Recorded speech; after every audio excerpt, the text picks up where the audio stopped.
Hello viewers, আসসালামু আলাইকুম। সবাইকে জানাচ্ছি ঈদ মোবারক। আজকে আপনাদের সাথে শেয়ার করছি ঈদের স্পেশাল নোয়াবি সেমাই। নোয়াবি সেমাইটা ভিন্ন ধরনের হয়, প্রায় ছোটো বড় সকলেই পছন্দ করে থাকে। আমি কিছু ঘি নিয়ে গরম করে নিয়েছি। এর ভিতরে কিছু পরিমাণে বাদাম এবং কিশমিশ দিয়ে বাদাম ও কিশমিশটাকে ভেজে নিচ্ছি। একটু বাদামি কালার করে ভেজে নিচ্ছি। হালকা বাদামি, গাঢ় বাদামি করতে যাবে না, তাহলে একটু টক ফ্লেভার আসবে আর সেমাইটার স্বাদ নষ্ট হয়ে যাবে। বাদামগুলো ভাজা হয়ে গেছিলো, আমি তুলে একটা সাইডে রেখে দিয়েছি। এবার সেই ঘিয়ের ভিতরেই আমি সেমাই, গুঁড়ো দুধ, চিনি হাফ কাপ পরিমাণে দিয়ে দিচ্ছি। দিয়ে এবার সময়টাকে ভালো মতো নেড়ে চেড়ে ভেজে নিচ্ছি। ভাজার সময় হিট একদম লো আঁচে রাখতে হবে। উপকরণগুলো শুকনো হওয়ার কারণে এই যে আঁচ একটু বেশি হলে উপকরণগুলো পুড়ে যেতে পারে। সেমাইগুলো একদম লো আঁচে রেখে উল্টে পাল্টে দিয়ে ভেজে নিতে হবে। একটা পর্যায়ে দেখা যাবে চিনিগুলো হালকা হালকা গলে এসেছে, কিন্তু কোনো পানি উঠবে না। এরকম পর্যায়ে সেমাইটা নামিয়ে নিচ্ছি। আমি এক সার্ভিং ডিশের ভিতরে সেমাইয়ের অর্ধেক পরিমাণটা ছড়িয়ে ভালোভাবে সমানভাবে ছড়িয়ে ছিটিয়ে দিচ্ছি।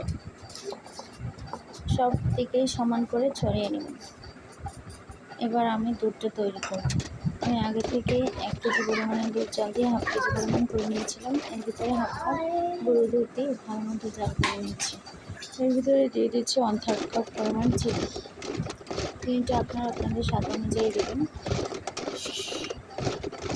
এটাকে একদম ভালো মতো নেড়ে আমি চিনি থেকে বের হওয়া পানিটা টানিয়ে নিচ্ছি। ভিতরে এখন আমি দিয়ে দেবো কাস্টার্ড পাউডার। কাস্টার্ড পাউডারটা আমি কিছু পরিমাণ পানি দিয়ে ভালো করে গুলিয়ে নিয়ে দিয়ে দিয়েছি। আর কাস্টার্ড পাউডারটা দেওয়ার সাথে সাথে ভালো করে নিয়ে নিতে হবে, নাহলে নিচের দিকে দলা পাকিয়ে আসবে। আমি এরকম পরিমাণে ঘনত্ব রাখছি, এটা ঠান্ডা হলে আরও বেশি ঘনত্ব চলে যাবে। এবার আমি এটা আগে থেকে সেট করে রাখা সেমাইয়ের উপরে ঢেলে দিচ্ছি। সম্পূর্ণ সেমাইয়ের উপর সব দিকে সমানভাবে জানিয়ে দুধটা ছড়িয়ে যায় সেদিকে লক্ষ্য রাখতে হবে।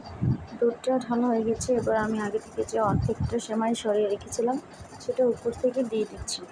সব দিকে ভালোভাবে সমানভাবে ছড়িয়ে ছিটিয়ে দিচ্ছি।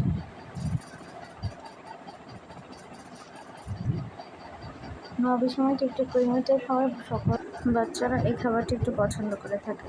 এবার আমি আগে থেকে ভেজে রাখা কিশমিশ এবং বাদামগুলো চারিদিকে সমানভাবে ছড়িয়ে ছিটিয়ে দিয়েছি। নবী সময়ের আসল টেস্টটা পাওয়া যায় ফ্রিজে রেখে ঠান্ডা করে তারপরে খেলে। আমি আপনাদেরকে গরম থাকা অবস্থায় কেটে দেখাচ্ছি। আমার হাতে সময় ছিল না, তাই আমি কেটে দেখাচ্ছি।